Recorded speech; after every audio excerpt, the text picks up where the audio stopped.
You may even get tired of winning, and you'll say, please, please, it's too much winning. We can't take it anymore. Mr. President, it's too much. And I'll say, no, it isn't. We have to keep winning. We have to win more. Are you tired of winning yet, America? Are you tired of winning? Bobby Jones here for Midas Touch and Valor Media Networks. And I just wanted to bring up something that I think we forgot about during Donald Trump's first term.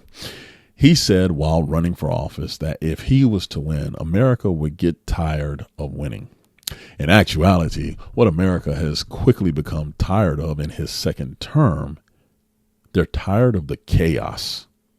The chaos, the chaos, the chaos.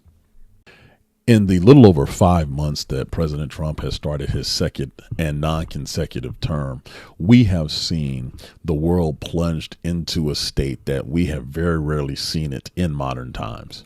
We have seen the destruction of the economic models. We have seen within the United States a rise in domestic violence of the political flavor. We've seen ICE raids and a Gestapo-like state, but also internationally now, we are seeing the one thing that President Trump hung his hat on the most be violated, and that is not getting into any meaningless, endless wars, particularly in the Middle East. So how did we get here? Why did we get here? Well, believe it or not, it's because a certain individual's feelings were hurt by, well, his former BFF. The fallout between Elon Musk and Donald Trump seems like a lifetime ago because of recent events, but it was just a couple of weeks ago. And in that, both President Trump and Elon Musk went at it publicly, to the point where both parties seemed to be degraded based on what happened. But it kicked off a spiral for Donald Trump that continued into the ill-conceived and ill-executed 250th Army birthday / Donald Trump's birthday parade. That was countered with a No Kings protest, of which the world has never seen. I'm talking millions of people. And that continued into the G7 summit, to which Trump looked by that point pretty much emasculated by the rest of the world. Never mind the fact that he has ICE agents going around the United States like a secret police / Gestapo, just grabbing people randomly off the streets without warrants, without identification, and shipping them anywhere around the world. Never mind the fact that he had violated many court orders to include the Supreme Court. And never mind the fact that he found some time to get on Ukraine, of all people, when President Zelensky came to see him in the White House. Okay, he did a lot of things to try to establish power, but at every turn he has been met by resistance.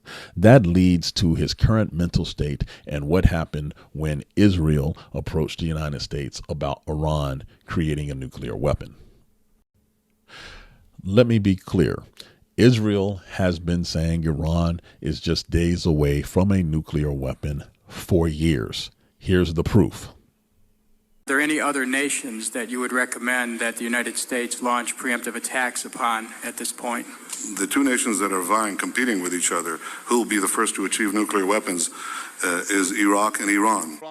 It's 2012, and Netanyahu is holding up his infamous cartoon bomb at the UN General Assembly.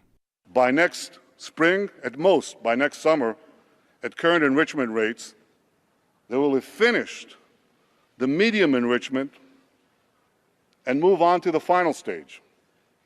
From there, it's only a few months, possibly a few weeks, before they get enough enriched uranium for the first bomb.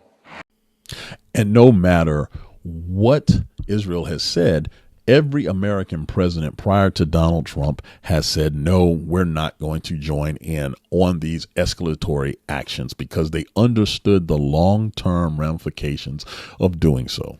Well, President Trump is not like any other president America's ever had, and he was at an emotional low. And so here comes the military operation to help him reestablish his manhood in front of the world. One would think before taking on such a definitive and decisive action that the president of the United States would use every subject matter expert at his disposal. But we've come to find out that the director of national intelligence, Tulsi Gabbard, who had just testified to Congress that she did not have Iran gaining nuclear weapon capability for another few years, she wasn't in the room. Pete Hegseth, the Secretary of Defense, the man who's responsible for the actual service members executing the mission, not in the room. And so why and how did Trump make the decision? Well, eventually the truth came out, and here it is. The material that they've gathered already, it's a tremendous amount of material. And I think within a matter of weeks, or certainly within a matter of months, they're going to be able to have a nuclear weapon. We can't let that happen. What intelligence do you have that Iran is building a nuclear weapon? Your intelligence community has said they have no evidence that they are at this point. Well, then my intelligence community is wrong. Who in the intelligence community said that? Your director of national intelligence, Tulsi Gabbard. She's wrong.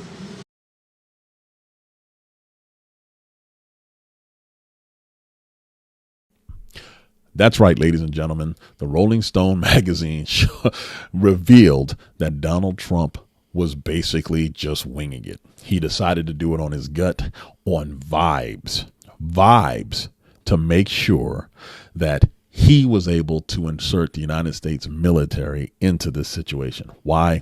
He needed to look like he was a big boy in front of the rest of the world. It really became obvious at the conclusion of this operation why and how he needed it so much.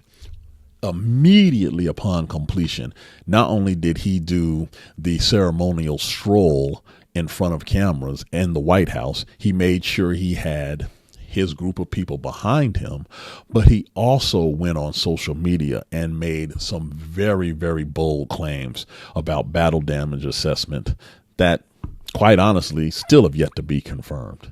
And the longer we're waiting for this assessment, the more it seems like a lot of that Iranian nuclear facility remains intact. But the other piece of this was the retaliation of Iran and how the United States responded to it. Now, granted, Iran shot missiles at Al Udeid Air Base in Qatar, and they were all knocked down, which Iran knew was going to happen.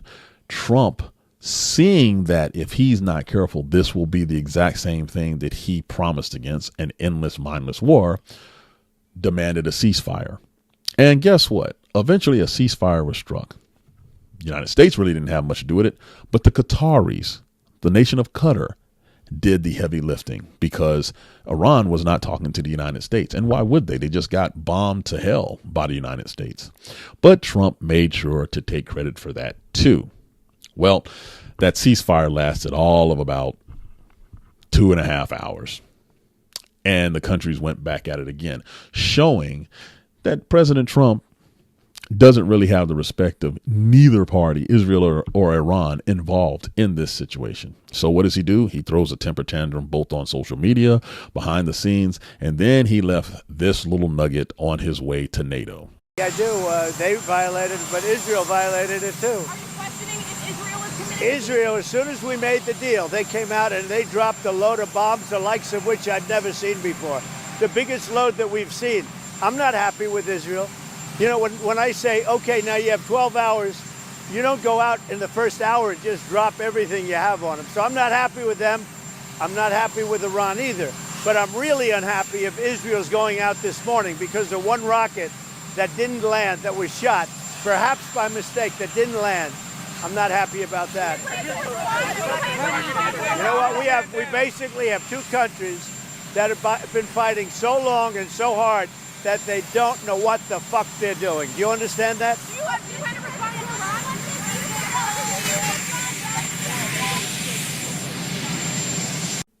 Ladies and gentlemen, that is the leader of the free world, looking disheveled, bewildered, pissed off, and on his way to meet with NATO allies at the NATO summit, an organization to which he has gone on record many times not understanding its usefulness and not really wanting the United States to participate in it.